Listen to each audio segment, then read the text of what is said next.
The American Exploration and Production Council, they are fighting for every operator in America as we continue in 2025. Here we are live at NAPE 2025. My next guest, I cannot wait on this episode of The Crude Truth.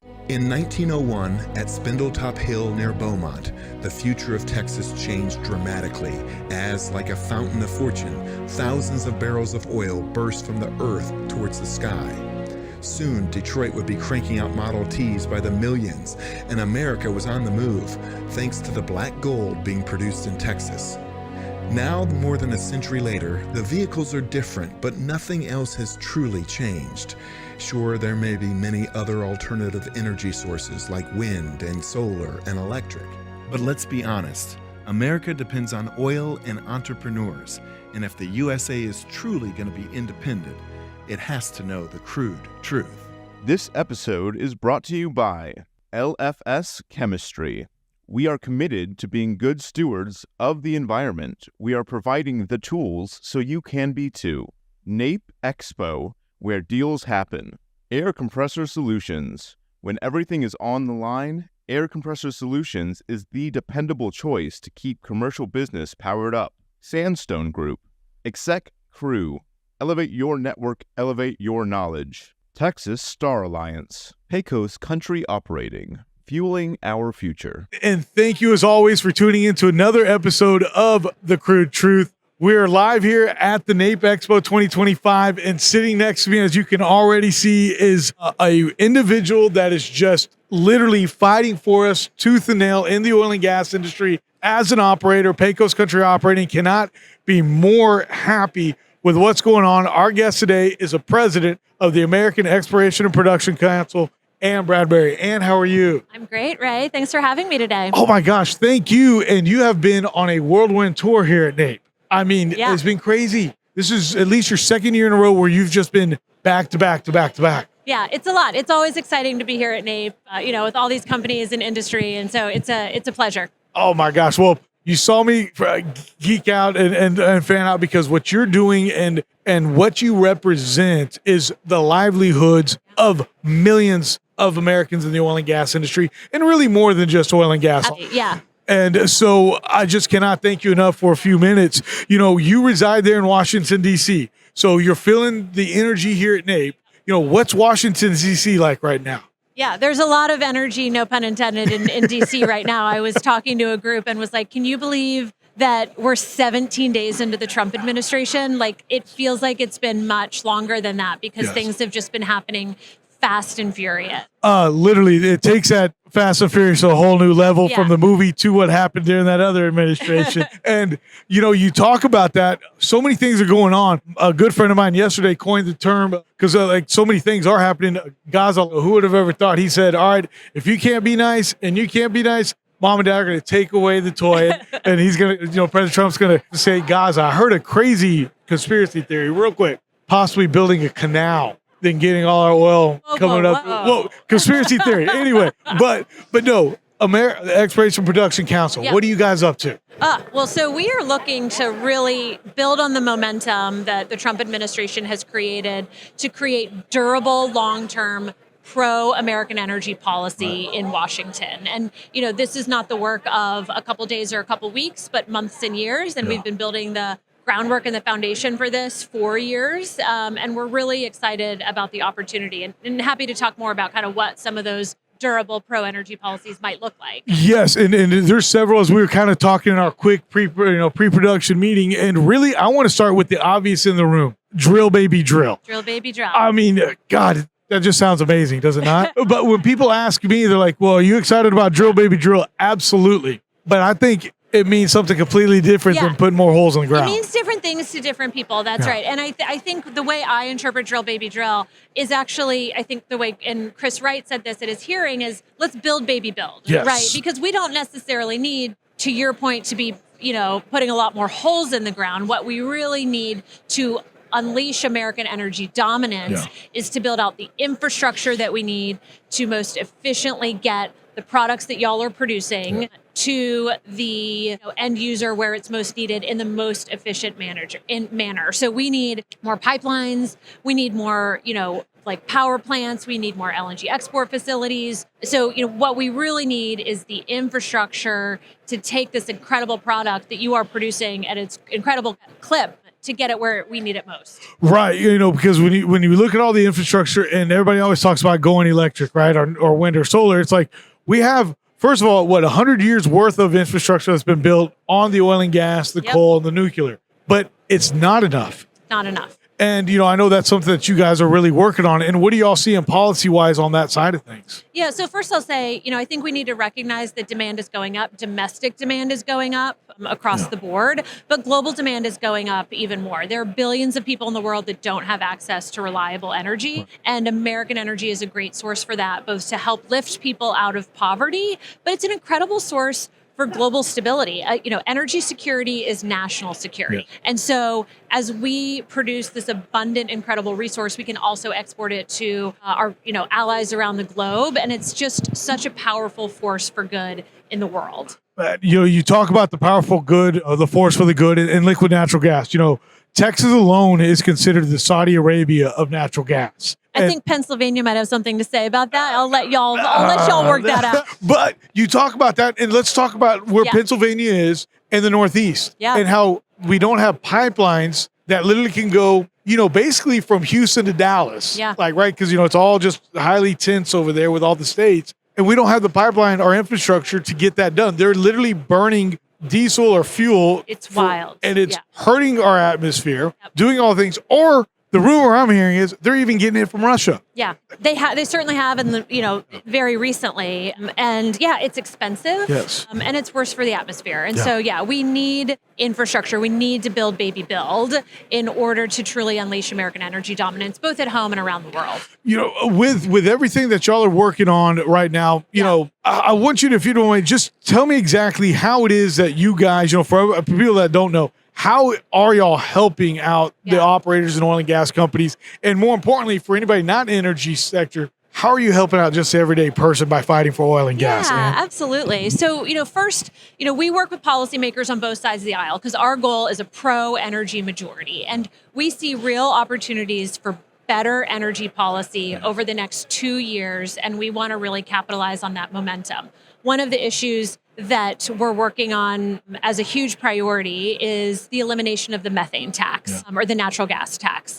We think that there's a great moment in time where we can repeal this, sort of misguided natural gas tax because that money can be better put towards operational purposes or emissions, technology. Yes. So I think that that's a huge priority for us. We also want durable policy. We want to make sure that, y'all aren't subject to these political whims where policy changes every 4 years and there's a huge pendulum swing. So when we look at other regulations, we want to take a more strategic approach and say, these can be fixed, but let's not go crazy. Let's make sure that we're putting in place durable regulations that industry can live with in order to avoid these huge, wild swings in policy every 4 years. I'm so glad I like that durable. I'm going to start using that durable policies because executive orders got to go. I mean, like you said, it goes from one person to the other. Okay, let's do this. Okay, let's not do this. Yeah. And it hurts us as operators to really plan long term. We had a good conversation yesterday with the governor of Wyoming, who they have a lot of Bureau of Land Management, meaning the Department of Interior manages all the minerals underground to where they do things. And I just say, I know you know that, but for our listeners, of course, yeah. And you can't plan long term because what if all of a sudden you've got a plan to develop a field over 10 years and it's going to take 2 to 3 years just to get certain things lined up. And if the administration changes and boom, with the power of a pin, it shuts it down at the end of it. And so that's why I said we got to get rid of the executive order. Yeah, it creates a lot of risk and uncertainty, and risk and uncertainty is not helpful for business planning and investment. And, you as an operator in Texas, sort of really benefit from the fact that most Texas production is on private land. Yeah. You've got, it's regulated by the state in a really friendly, pro-energy regulatory framework. But if you're producing on federal lands and you're required to get federal permits for, everything from your lease to your APD to drill. In certain parts of the country, it takes over a year to get an APD. Yeah. It's crazy. And federal leasing has been negligible over the last 4 years. And that really hurts that pipeline that operators count on to sort of efficiently develop our natural resources. So we are looking for more certainty with the process for developing on federal lands and ensuring that these crazy swings every 4 years where you've got really robust federal leasing for 4 years to almost that doesn't help and that doesn't work for the industry. So we need to turn that around as well. When thinking of ways to turn that around, do you have any thoughts or suggestions or things that maybe us as operators can do to help out in getting this point across, other than just asking you, hey, let the Railroad Commission take over the United States oil and gas? Yeah, unfortunately, I don't. It's as much as many, operators would love that. It doesn't seem like that's in the near future. But I think, y'all telling your story and talking to your elected officials is so incredibly important. Both. What you all do to both provide direct jobs is so important in all the communities that you operate, but you touch every single American family in business, and you provide affordable, reliable energy, not just to people in Texas, but to everyone in this country, from California to Massachusetts, whether they want to admit it or not. And, yes, ma'am. And that is so important. And that's something that, we try to also remind policymakers that, you may or may not have a drill rig in your district, but you use our products, and energy policy matters to you and your constituents. You may not have a drill rig in your district, but you use our products every day. Yep. I love that. That is awesome. And you are absolutely right. I mean, you're just talking about so many things there and how it touches. And I said this just the other day. Yeah, you got me going. Oil and gas does not discriminate. When it comes out of the ground, I'm not discriminating anywhere on where it goes, that everybody's going to use it. There is none of this hierarchy or anything. And unfortunately, I feel like sometimes the policies that some people put in place for other places around the world, like you mentioned, it hurts them. It's like, hey, let them develop their countries using natural gas, oil, coal. We did it. Exactly. Why are we going to force other people not to do it? That's a great point. And we are blessed with the fact that we have those resources, and not every country does, but every country does want to economically develop. And so the question is, are they going to get, if they're not producing it themselves, are they going to get their energy from the United States of America or from Russia or Iran or Venezuela? And I think, the answer to that is pretty straightforward, or it should be, right? These are global commodities, and we need to make sure that, more American energy in the world is just, again, such a powerful, effective source for good. Oh my gosh. That's twice. More American energy in the world is a power for good. Yeah. And that is, I love that, because you're talking about, like, you mentioned just now, like all these other countries, and they're not getting it, or there's policies that other people made in America that were like, you need wind and solar. And what's the equity in that? Like, you could almost turn this into something that we're not, but it's like, why are we hurting these other countries when you want everybody in America to have equity and all that? Exactly. People need to understand their own development needs and the limitations that come with various sources. Okay, we'll get off of that because I know that's not what y'all do, but I want to talk methane with you. Yeah. As a small operator, we talk about it all the time. It's like, hey, Exxon of the world, they're going to be able to go spend the money to go capture this methane that's really very minute. Yeah. What are you guys doing there, and what are you hearing to hopefully help small operators, not have to go pay these astronomical fees for something that's really not even affecting our atmosphere? Yeah, that's a really good question. So, the past administration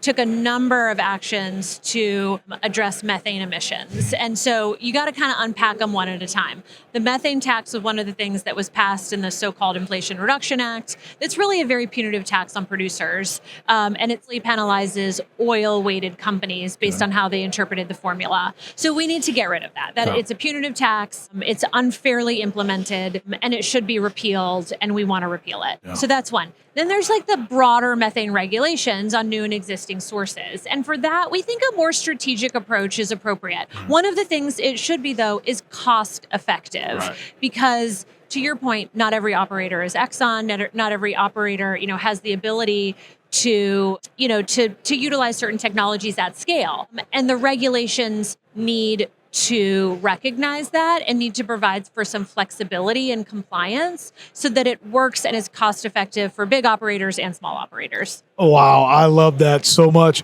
We kind of briefly talked about the Trump administration, but, what are you seeing? And the other day you did another good interview and they asked you about the scalpel approach and the sledgehammer. What are you seeing so far? And let's talk about that approach and which way you think he's really handling it. Yeah, I think some of it remains to be seen. I think you've seen a pretty aggressive start right out of the gate, right? Yes. But what we're really seeing right now is more of a signal to agencies on what direction they want them to go. So we saw a very quick lifting of the LNG export approval pause. But they're taking a moment to figure out how do we want to process approvals moving forward, which is smart because that gets to that durability question. Right. We want to make sure that the actions that they take in final form are legally durable and stand up in court. And so I think they're taking a moment to look at the landscape of federal regulatory policy and executive actions and to see which one needs to be sort of ripped out and rescinded and which needs just some revisions and what's going to be legally durable in court. You definitely have the ear of a lot of people there in Washington, D.C. in a good way on both sides of the aisle, because again, I like what you said. Just because you don't have a rig in your district does not mean you're not using art. So I think that is awesome. What are you excited about, and what are some of the things that are upcoming for the American Exploration and Production Council? Yeah, I'm excited. I'm really excited for the next 4 years. And I think there's an incredible amount of opportunity. Congress, is going to be challenged by very small majorities in the House and the Senate. And so that is always presents a challenge to congressional outcomes. But it's also going to require the need for some, bipartisan legislating, which makes for durable policy. Yes. And so when we look at something like permitting reform that we really want to do on a bipartisan basis, you really only can be done on a bipartisan basis just because of certain arcane requirements in Congress. But doing it on a bipartisan basis means it's going to withstand the test of time. And that's really important. I'm also really excited for what can be done on a more partisan basis. I think we're going to be able to extend some important tax provisions. I think we're going to be able to make some important tax fixes. For example, we want to make sure that companies that are subject to the corporate alternative minimum tax can continue to deduct their intangible drilling costs. Yes. Because right now they can't. And that's a huge, financial burden on companies that face that tax. Yes. Because we need them to be able to deploy those resources. to produce more. That's part of the reason why we got into the industry years ago, were for those tax deductions that drilling that provided. It's important. And then it just turned into hey, wait, maybe we should produce oil too. Yeah. And then you get both, and it's been a beautiful thing. With what y'all are doing there, you had a hand and you were definitely very helpful in Chris Wright and in Doug Burgum. And I always butcher his name. But, when Rick Perry, and I'm not trying to sound favorable, when he got the job back when Trump was well, at least we got somebody from Texas that deals with oil and gas companies. It made sense. Now we got Chris Wright in there, and we got Doug Burgum. And I do believe that, with the Department of Interior, it's just like here in Texas, the Department of the Land Commissioner job.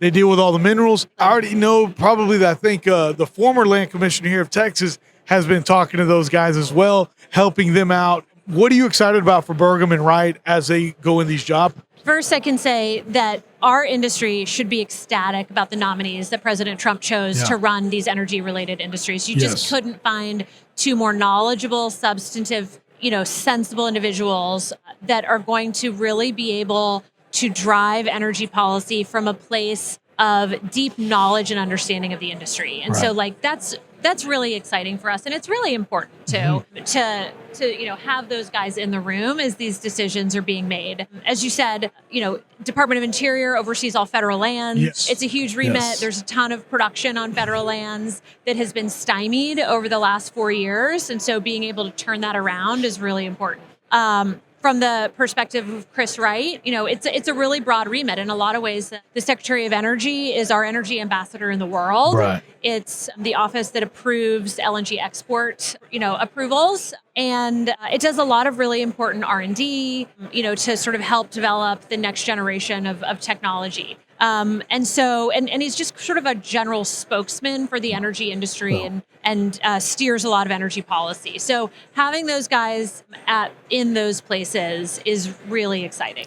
Well, it is an exciting time. And the other quick one that's doing great is Lee Zeldin with the EPA. Yeah. The EPA has done great things in our time, but it has been weaponized against the oil and gas industry over the last several years. That's exactly right. And Lee Zeldin, probably not as familiar to your listeners as the other two. He's a congressman from New York. I served with him when I worked in the House. He's a really sensible, smart guy. He's a former JAG lawyer and is going to just bring the right perspective of, I want smart regulatory policy. I want to uphold the EPA's mission of protecting human health, right? Like that's an important mission. Yeah.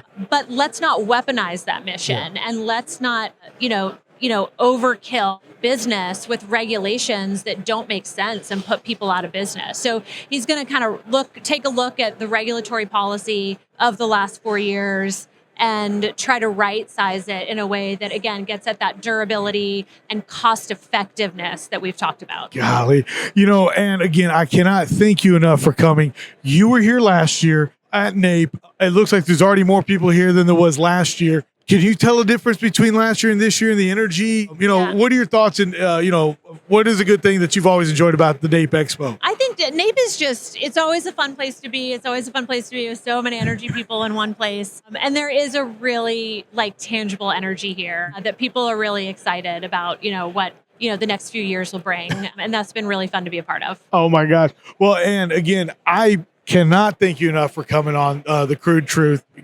Just everything that you're doing from a industry standpoint, from a poly standpoint, you and your team are knocking it out of the park. For those out there that want to, get in contact with the American Exploration and Production Council, how can they get a hold of your team? I would say easiest way to do is go to our website, AXPC.org. You can also sign up for email updates that we send out periodically as part of our network of advocates. And, that's probably the best way to follow what we do. And I want to thank you for having me. And I want to thank all your listeners for all the work that they do to support American families just in their everyday lives. Oh. Well, and I can't thank you enough. And to all our listeners out there, AXPC.com. AXPC.org. AXPC.org. And live from the NAPE floor, this is the Crude Truth, and we'll see you again. Thank you so much. Again, the Crude Truth would like to thank today's sponsors: LFS Chemistry, NAPE Expo, Air Compressor Solutions, Sandstone Group, Exec Crew, Texas Star Alliance, Pecos Country Operating, and Real News Communication Network. The easiest way to start your own podcast and TV show? Real News Communications Network. Stand out from your competition. Produce streams of high-quality social media content. Become a thought leader in your industry. With RNCN, you get to be the host. We handle everything else. Tour one of our 3 locations in Dallas, Fort Worth, and the Colony. Call 972-402-6333 or visit launchashow.com to find out more.